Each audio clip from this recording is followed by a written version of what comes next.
I recently finished watching Clone Wars again around the same time as I finished reading Dooku Jedi Lost, and that combined with appearances in several comics as well as Master and Apprentice has given us a lot of Dooku content recently. When Dooku's written well, he's one of the most interesting villains in the franchise, Surely you can do better. but I actually consider him to be a weaker point in some of these projects, and I've really been wanting to get a video out analyzing why Dooku works so well as a concept but falters occasionally in execution, at least in my opinion. One thing I really enjoy about the prequel trilogy is how each episodic villain foreshadows Vader in at least one way. Maul has given himself to the dark side completely and is controlled by his rage. Dooku is a fallen Jedi, and Grievous is a cyborg who has lost what he used to be in pursuit of power. Each of these characters serve their purpose individually, but it's a concept that I really enjoy once you put them all together. But, in my opinion, the Fallen Jedi arc is the hardest to write of the three, and you can see this in the way that Anakin's character faltered during this part of his arc.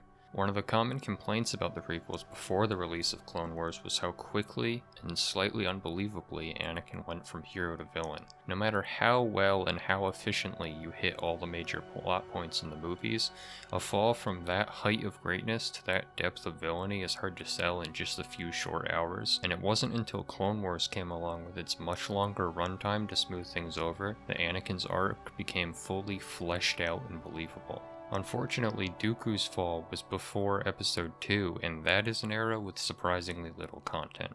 Dooku Jedi Lost covers his childhood, his early struggles and success in the Jedi Order, and his attachment to his family quite well. Dooku has an abnormal curiosity about the dark side, but he sits on the Jedi Council and genuinely is just a political idealist who loses faith in the Republic and feels that the Jedi are losing their way, just like how he's described in Episode 2. The book ends with him leaving the Jedi Order on decent terms in order to help his people on Serenno, but not as a Sith. In fact, he's told by Yoda that even if he's not a part of the Order, he's still a Jedi at heart and should keep his lightsaber.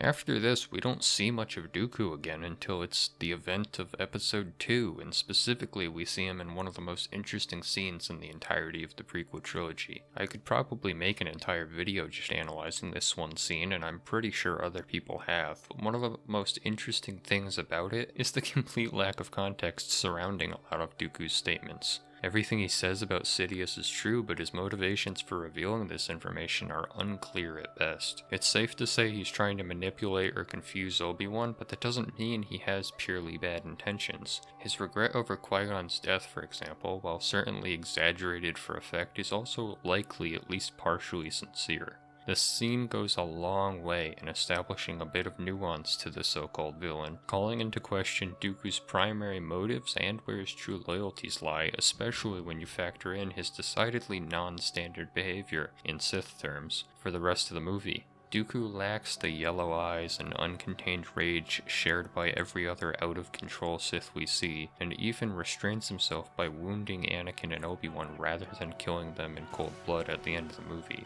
He also maintains complete control over himself, even when using the dark side, and lacks any sort of physical decay or deformity typical of heavy dark side users, indicating at least a small level of truth to his insistence that he has in fact mastered the dark side without letting it master him. While Dooku is clearly a corrupted version of his former self, he is a believable civil villain with nuance, and I personally exit Attack of the Clones wondering if he had a point. Master Kenobi, you disappoint me. Yoda holds you in such high esteem. Unfortunately, for some reason, this isn't the same Dooku we see in Clone Wars.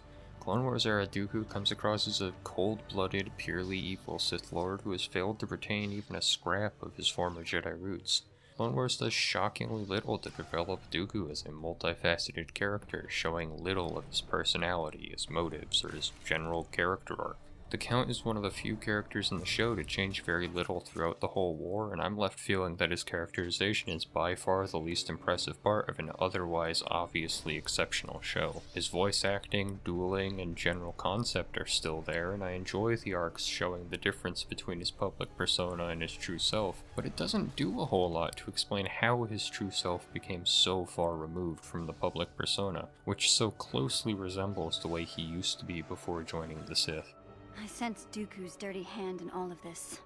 He's just the leader of the Senate. He's not the leader of the entire universe.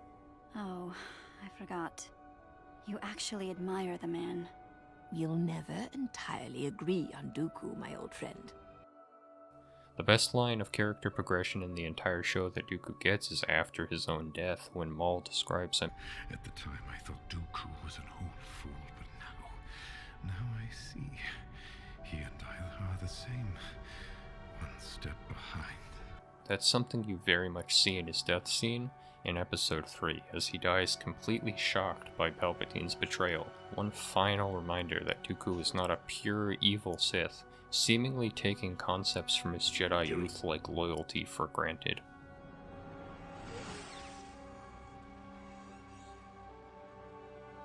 This isn't me saying Dooku's arc doesn't work, I'm just saying it feels strangely incomplete. Maybe that's partially because I've always wanted him to play more of the role of the dark side Qui-Gon, an idealist Sith who forges his own path independently for the legitimate good of the Confederacy, with a characterization resembling his public persona shown in Episode 2. Bias aside, however, Dooku is a character that struggles from a lack of context and a lack of a window into the character's thoughts. As an audience, we spend a lot of time with Dooku during the prequel era, but we almost never get any sort of window into what the character wanted or who Dooku truly was, what was real and what wasn't, even in comparison to the other Sith, and this can make him feel inconsistent at times, especially since the most critical part of his character arc, his transition from fallen Jedi to proper full Sith Lord, is almost entirely skipped in canon. I was extremely excited to read about that part of Dooku's life in Dooku Jedi Lost, only to find out that the book was almost completely about Dooku as a Jedi, with very occasional time jumps all the way to his time as a Sith, and very little in between. Dooku's arc is like if we saw Anakin pod racing and then time jumped straight to Order 66. Sure, those events can work together, but they don't really work together until you get the connecting tissue, which is sorely lacking. Star Wars in recent years has made a habit of taking mistreated or underdeveloped characters and fleshing them out properly until they reach their full potential. If anything, the reason I'm making this video is it's my recommendation that Dooku gets that treatment next.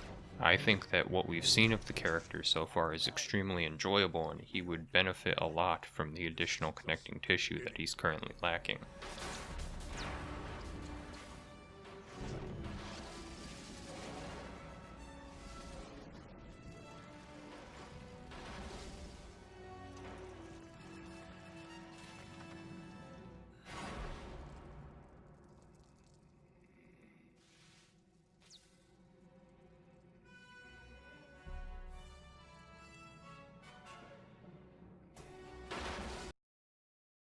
I really enjoyed making this video quite a bit, and I think I'm going to continue to upload at least a few more somewhat shorter villain spotlights mixed in with my other videos for a while.